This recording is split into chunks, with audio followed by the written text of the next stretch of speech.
Hey puzzlers, this is Angela from State of Puzzling.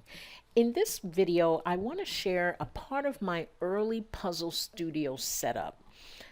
This footage was actually shot in 2022, and I wanted to give a tour of a portion of my studio. Since then, my collection has grown quite a bit, but I think that this video shows a setup that has evolved from years of trial and error. I do still use this setup today, and so I've also created a resource list with links in the video description for your use. So, without further ado, enjoy the video, and I do hope that you find it useful. Hi everybody, this is Angela from SOPR, State of Puzzling Repository. The website is stateofpuzzling.wordpress.com. And I wanted to start 2022 off by, sharing with you a little bit of my puzzle setup. And I've been trying to engage a little bit more on Instagram. A lot of you are there, and I love the discussions about what people are doing, to collect their puzzles. So what you're looking at here is really really a small corner of my bonus room, and this is really where I have most of my puzzle collection. My puzzle collection is right now at about 200 puzzles. In my lifetime, I really do want to collect, I would say upwards of 500 or 600. I don't think I'll go past that. And this is kind of the area that I come to. It's really my haven, and it's where I really come to kind of spend time cataloging and documenting the puzzles.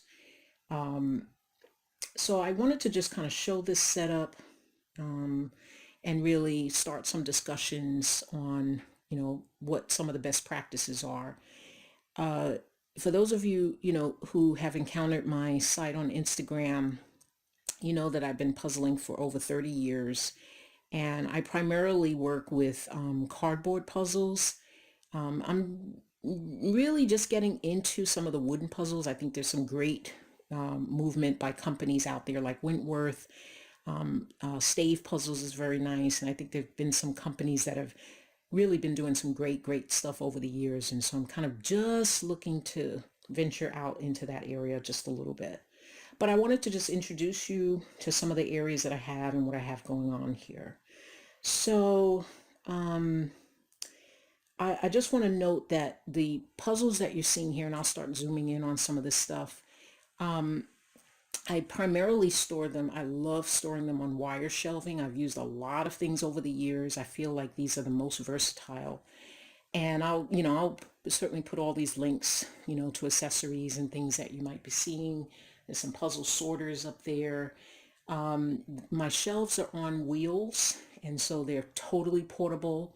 I have moved with this particular collection as it's been growing over the years. I've moved 4 times with my puzzles. I usually pack them up myself, and I will move them myself. I also am a framer, and so I do have some framing supplies that have come in from American Frame, which is a company that I've worked with. And I'll show you that box there. I've worked with this company for 20 years now, and they're to me the highest quality frames that I've seen out there, and I really trust them with my framing supplies. And so, for me, I know that people puzzle in a lot of different ways, and they puzzle for many different reasons. And for me, I just wanted to share with you, not so much how I got into it. I think I'll share that in other videos, but I really consider myself an imaginographer. And so I'm really a lover of images.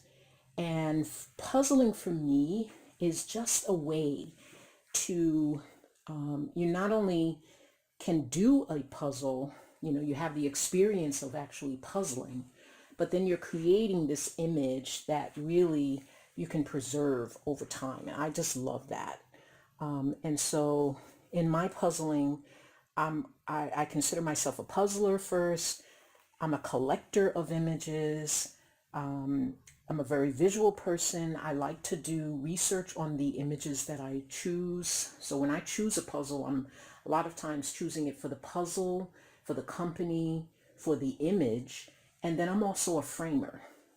And so I think I've only done, in 30 years, I think I've only done one or two puzzles twice. And so once a puzzle is done, it is extremely difficult for me to break up a puzzle and then put it back in its box and then start it again. So I really look to frame my puzzles. And so what you're seeing in the top of the shelves, on the top here in the foam cores, these are puzzles that are completed. Let me come over here. They're completed puzzles that are ready to be framed.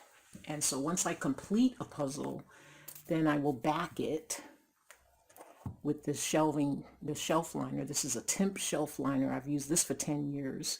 And after 10 years, it comes off. Actually, if you need to peel it off, it does come off. And so all of my puzzles, the ones that are ready to be framed, are kind of sitting up here, and then I can get them in there. I can get them in their frames and then preserve that image. So let me just kind of start from left to right. I have a lot of stuff going on the table here. You know, usually what I'll do is during the week, various things will come in. You know, for example, this is from a puzzle haul at Christmas time. Some are gifts right here. Most people that know me, they know that I love puzzles, and so they will, you know, give me gifts. You know, that's a very easy gift for me. And I love Christmas time. I love holidays for that reason. My birthday, my Christmas time, get a lot of puzzles in. So these need to be cataloged in. And then what you're seeing here, I think these are part of the puzzle haul. So it's 1, 2, and 3. These 3 stacks are new puzzles that need to be cataloged in. These are completed puzzles for this year. So this is kind of what I've started. And then you're seeing, you know, the owl image. That's one of these. And so these need to be, I need to update my catalog because the finished boxes will no longer be stored on the shelf. And so I will store them in a different location so that they don't take up room on the shelf. And then what you're seeing here are the completed puzzles.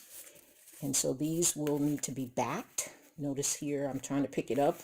It needs to be backed and with the shelf liner so that I can then store it at the top of the shelf there. And then the bottom ones that you're seeing down in here, these are puzzles that I will be framing for this year. And usually what I will do, I'll do 2 framing sessions. It takes me a weekend or 2 to frame. And I usually frame up about 10 to 15 puzzles at a time. And so I think this is a batch of 10. And I'll be doing a separate video on how I go through my framing. So these guys are ready to be framed. Really love when I'm able to frame my puzzles. I can display them in the house. I can give them as gifts. I give very few of them as gifts actually, but love when I get to frame puzzles. So that's it, you know, kind of a brief intro. Let me just kind of span around a little bit. So we got the shelves. I'll get a little bit more into how I have those organized. I'm going to show you. I do use a labeling system for my shelf. You'll see these codes on them.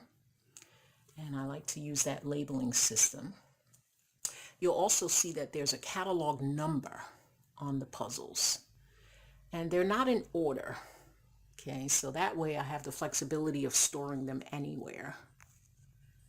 And I really typically just store them by the next available space, but I'll get into that in another video.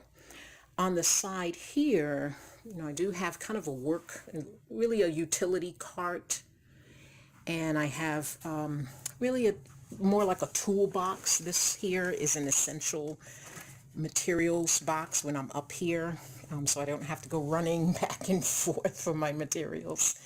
And then in this area here, this is very good IKEA cart.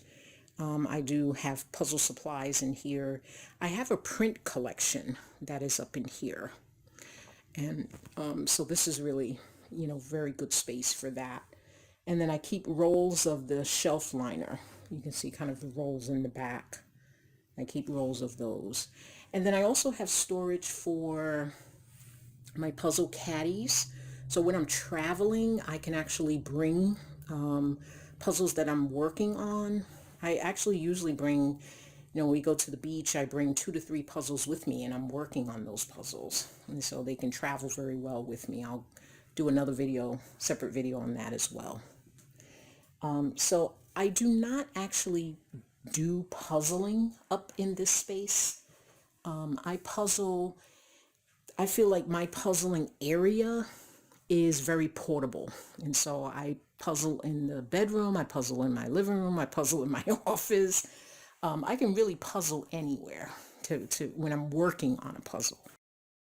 This is Angela from State of Puzzling. Happy puzzling, folks. Goodbye for now.